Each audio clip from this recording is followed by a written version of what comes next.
We've seen the first floor of the law school, so let's head on up to the second floor. The administrative offices for the law school are in the Dean's Suite on the second floor of the law school between the library and academic wings. Our dean, our associate dean, our senior assistant dean, registrar, admissions, financial aid, and marketing can all be found here. And if you ever need anything, a great place to start is with Meredith. Law School, this is Meredith. This is the Career Development Office on the second floor of the law school. They have coffee for students and do donuts on Mondays. They have a lot of great resources for students to learn about different areas of law and different law firms across the country. Students meet with Dean Angela Cruz-Turner on an individual basis to talk about their job search. They also can work with her on their resume and cover letter interview skills. This office manages our on-campus interview program. There's networking training and opportunities. They also manage an online job bank. They do an awesome job finding our students the job for them. Across the hall from Career Development is Alumni Relations and Development. These are important people to get to know because they're connected to our alumni population, and Baylor lawyers really love helping out Baylor law students and fellow Baylor lawyers. Our alumni is very involved in helping our students find summer internships as well as full-time employment. And there are also several opportunities to network with Baylor lawyers in Waco and in major cities throughout the state of Texas. We have 4 courtrooms on the second floor of the law school. Each has their own local rules to get students accustomed to paying attention to that, in addition to any federal and state rules and guidelines. We'll enter courtroom 2. We try to make them look as real life as possible. We want students to get comfortable in this space. Students spend a lot of time here in our 3rd year during a program called Practice Court. Now, this is something that's required of all students. To boil it down to the basics, the classroom component is an in-depth look at procedure and evidence, and then students will spend a significant amount of time in these courtrooms walking through the steps of multiple trials under the supervision of advocacy faculty, practicing attorneys, and a couple of sitting judges. We want to make sure students are going through admitting pieces of evidence, giving opening statements, putting those things into practice here in a safe environment so that they're ready to go when they have actual clients in their hands.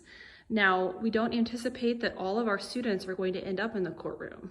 Ultimately, practice court is about communication. It's about thinking like a lawyer. It's about working under pressure, maybe about dealing with difficult people. There's so many things that you get out of practice court, and the skills are quite transferable, whether you end up in one of these courtrooms, in the classroom, the boardroom, wherever your career may lead you. And our transactional lawyers actually say they really appreciate the practice court experience because they learn how the court system works and learn how to avoid litigation when drafting contracts and negotiating deals. This is room 234, also known as the practice court classroom. The only class that students would take in this classroom would be practice court in the 3rd year. We talked about it being a 2-quarter program. In the first quarter, students are only in practice court. Practice court 1 focuses on procedure. Practice court 2 focuses on evidence. And then they'll also take professional responsibility in preparation for the ethics exam that attorneys must take to become licensed.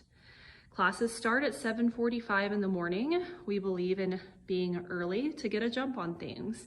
And Practice Court 1 and Practice Court 2 will both last 2 hours. Practice Court 3 happens in the second quarter, and students may be taking additional courses along with Practice Court 3.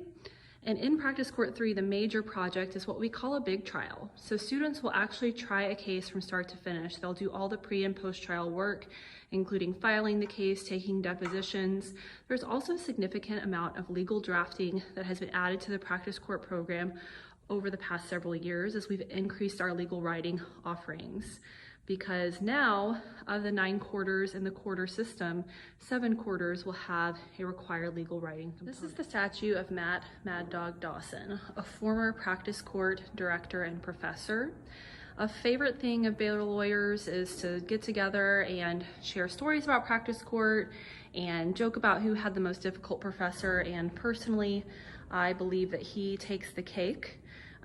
So Mad Dog is just a storied figure here at Baylor Law, and twice a year there is a solo mock trial competition for our third-year students who are in practice court.